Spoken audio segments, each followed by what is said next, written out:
So, this is the first game of the Glasgow Regional. So, I was just coming off a first place in Wakefield, which I really wasn't expecting at all. And in this tournament, I was probably even more relaxed than I was in Wakefield because I really wasn't expecting us to do well twice, at least that well twice in a row. So I was just completely relaxed at this tournament and seeing how well I would do. And I'm going to be against Matt King in the first rounds. I played him a few times, and normally in the first round, so it's quite funny. I played him in a first round of Regional before. He's running Nidoking and Thundurus, and I'm going to lead with my Raichu and my Gengar. So, I was running Static Raichu in Wakefield, and I told everyone on the internet that I was running Static Raichu. So, obviously, I'm going to change up to Lightning Rod in this tournament, because I was hoping that I'd face all the electric types, and they would think I was static and just electric move all over my Raichu.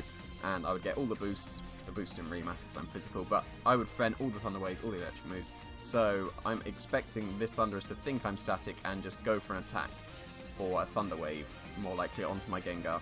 So I was going to leave my Raichu in and I want to fake out the Nidoking instead of the Thundurus. But he is going to expect me to fake out the Thundurus because I was static. So in comes the Ferrothorn to chip away at my Raichu, but I'm going to fake out this Nidoking because I know that Matt likes to run a Choice Scarf Nidoking, and he does go before my Gengar, which does confirm the Scarf, and I'm going to Icy Wind, reducing its speed slower than both my Pokemon, which is really nice. So the fake out and the Icy Wind looks like a KO, a 2-hit KO on the Nidoking, so I think a Feint plus another Icy Wind will pick up the KO on Nidoking, because I can't go for an electric move onto it because it's a ground type, but I wish I did because he brought in his Kyogre. So if I went for Volt Tackle onto that slot, it would have been amazing, and I would have just gained so much momentum. The Gengar can be taken down to its sash with a Gyro Ball from this Ferrothorn, but it will survive this turn if I Feint and Icy Wind, because the Nidoking would have gone down. So there's the Feint onto the Kyogre, not doing much damage at all. Icy Wind, again, is not going to really do anything. It was more for the Nidoking.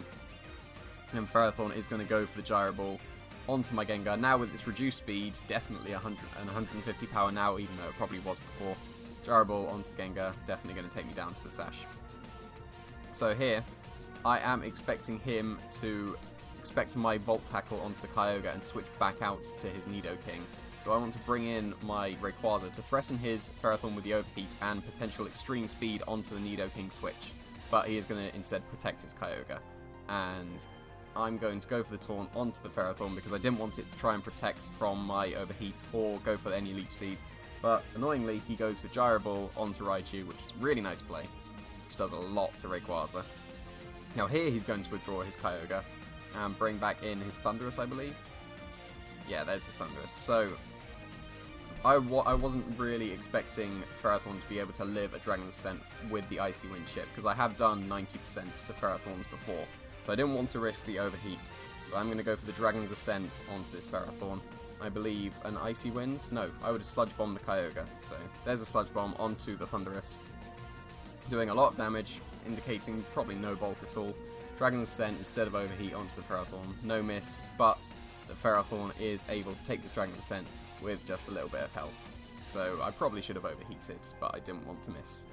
And I get punished for it, so he can just go for the Gyro Ball and take out one of my Pokemon, and I would prefer him to take out my Gengar, because Rayquaza is a lot better in this matchup, and luckily for me he does go for Gyro Ball onto Gengar, maybe predicting my Rayquaza switch, or not Rayquaza switch, maybe protect, and then he would have Thunder Waved it with the Thundurus. But I'm going to bring in my Raichu, so here he's probably expecting a fake out onto the Thundurus, and then any attack onto the Ferrothorn, because then I prevent the Thundurus from attacking and I knock out the Ferrothorn. But I can actually get a double knockout here if I go for Fake Out onto the Ferrothorn and Extreme Speed onto the Thundurus. Because the Ferrothorn is on such low health, Fake Out will almost certainly take it out, and he's going to switch in his Nidoking to take the potential Fake Out, but because I target the Ferrothorn, it goes down, and Extreme Speed would have taken out the Thundurus in the back, and it is able to take out this Nidoking, which is just switched in with the Icy Wind chip before.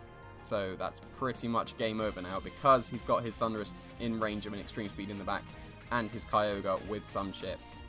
He's definitely in range of Extreme Speed plus Volt Tackle, and then that's the game. So not much he can do here. He's going to bring in his Kyogre, bring in his Thundurus, and then that's going to be game over as I go for Extreme Speed and my Volt Tackle. So that's the first game of the tournament done with.